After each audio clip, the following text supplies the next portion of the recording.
नमस्कार मैत्रिणींनो, मी आशाची शिदोरीतून बोलते. आशा, आज आपण एक भाजी करणार आहोत. हे बघा, ही वालपापडीची भाजी. वालपापडी असते की नाही ती, आता ह्या सीझनला भरपूर येते मार्केटला. म्हणजे त्या अशा शेंगा असतात ना वालपापडीच्या, थोड्या गोलसर असतात बोंबलासारख्या. त्याला बोंबली घेवडा पण म्हणतात. ठीक आहे. तर त्यासाठी बघा साहित्य, ह्या पापडीने मोडून साफ करून निवडून ठेवली. ती पोटात अशी 2 पाट करून फोडावी लागते, वेळ जाणारी गोष्ट. आणि दुसरी गोष्ट म्हणजे त्याच्यामध्ये किडे वगैरे असतात किंवा काय, ते मिळतं मग आपल्याला. नंतर हा कांदा, कोथिंबीर, कढीपत्ता, नंतर थोडा जास्तचा कांदा घेतला आहे. आणि ही मिरचीची भरड, आलं मिरची लसूण ती भरड, नंतर हे टोमॅटो, हिंग आणि आपले जिरी मोहरी हे, आणि पावडर मसाले म्हणजे धना पावडर, हळद, मीठ एवढंच, आणि आपला लाल तिखट मसाला. चला तर आपण आता फोडणी देऊया. एका फ्राय पॅनमध्ये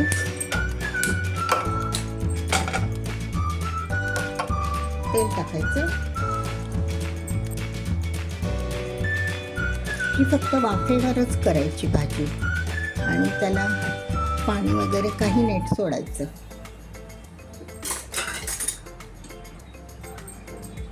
त्यामध्ये गरम तेल झालं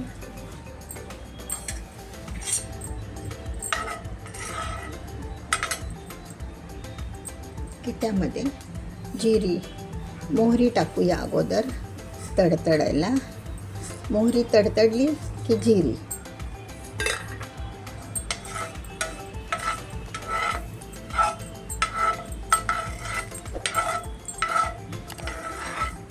अशा फ्राय पॅनमध्ये ना परतायला बरं पडतं, हलवायला बरं पडतं. मोहरी तडतडली आहे, आता आपण जिरी टाकूया. जिरी मोहरीची फोडणी गरजेची आहे. त्यानंतर आपण कांदा,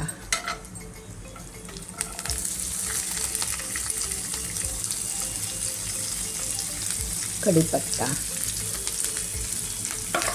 कोथिंबीर आपण वरून टाकूया. कढीपत्ता ना जास्त टाईम ना तुम्ही ह्याने तोडूनच टाका. असा तो खाल्ला जात नाही, बाहेर काढला जातो कचऱ्यासारखा.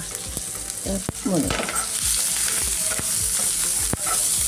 आता यामध्ये सगळं आपण हिंग टाका, कारण ही हिंग टाकणं फार गरजेचं आहे, कारण ही भाजी जराशी वाटट असते ना, म्हणून हिंग टाका.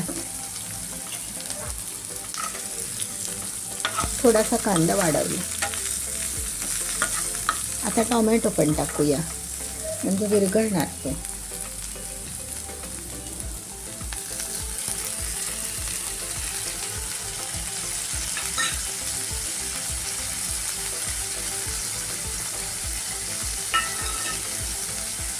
आणि थोडंसं मीठ टाकूया, कांदा लवकर नरम पडण्यासाठी. मग नंतर भाजीची क्वांटिटी बघून आपण थोडा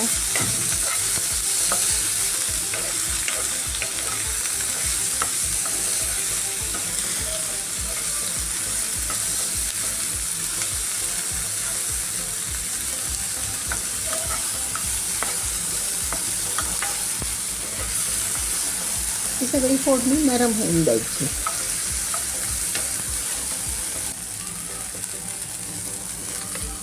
आता कांदा टोमॅटो परतत आले, त्यामुळे हळद टाकूया.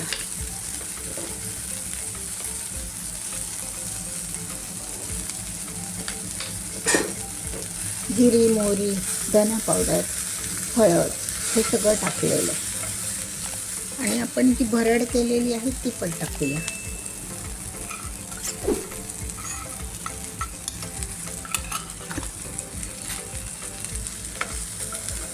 सगळं असं छानसं इथे भाजून घ्या.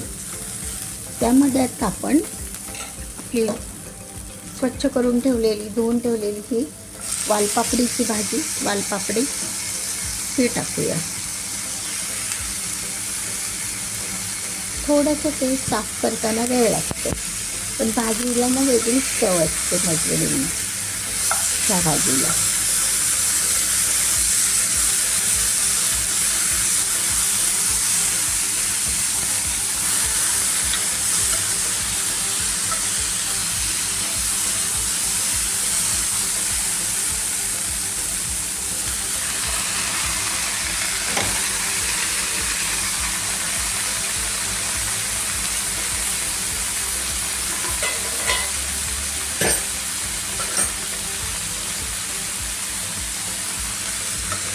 आता आपली भाजीची क्वांटिटी बघा थोडी जास्त, मग आपण त्याप्रमाणे मीठ टाकायचं, नाहीतर अगोदरच ती खार होऊन जाते. आता आपण मीठ टाकूया. पहिलं थोडंसं टाकलेलं आहे.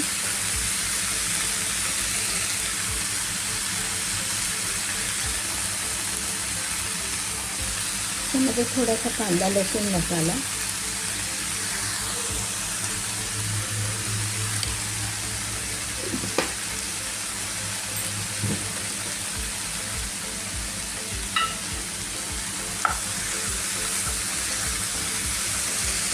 याच्यामध्ये आपण कापलेलं खोबरं असतं की नाही, खोबऱ्याचा चव तो पण घालू शकतो, किंवा शेंगदाण्याचं कूट असं पण घालू.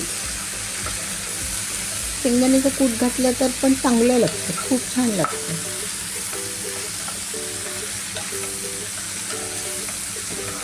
आणि इतकी पटकन होते ना ही भाजी.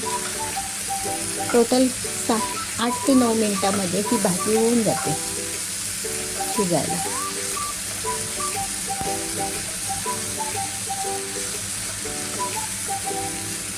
नुसती वाफेवर असते नाही, फार छान होते. थोडंसं काश्मीरी पावडर टाकते, लाल मिरची.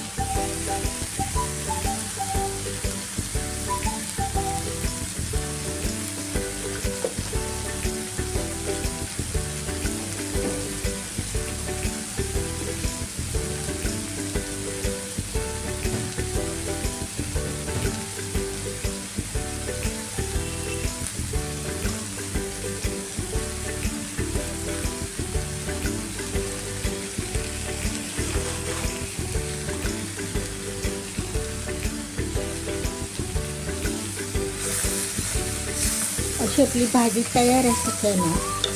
फक्त आता शेंगदाण्याचं कूट टाकते मी वरून. बघा ती शिजली पण, वाफेवरच खूप छान होते बघा, पटकन शिजते. वालपापडीची भाजी.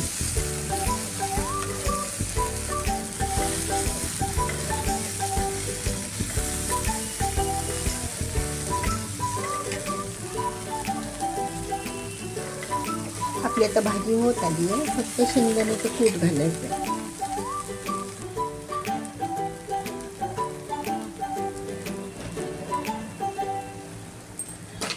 ह्या भाजीला की नाही, वालपापडीच्या भाजीला एक वेगळा स्वाद येतो.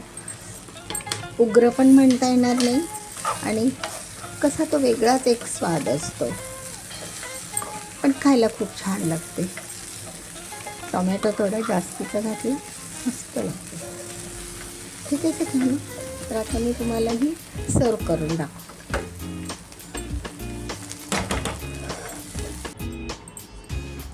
मैत्रिणींनो, तर ही अशी आपली वालपापडी घेवडे, ह्या अशा घेवड्यांची भाजी तयार आहे.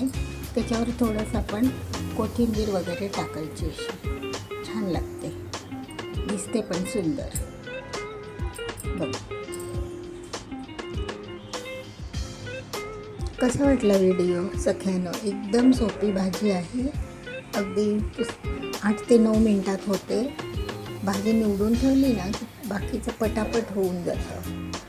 कसा वाटला व्हिडिओ? बघितल्याबद्दल धन्यवाद सख्यानो, आणि लाईक करा. थँक्यू.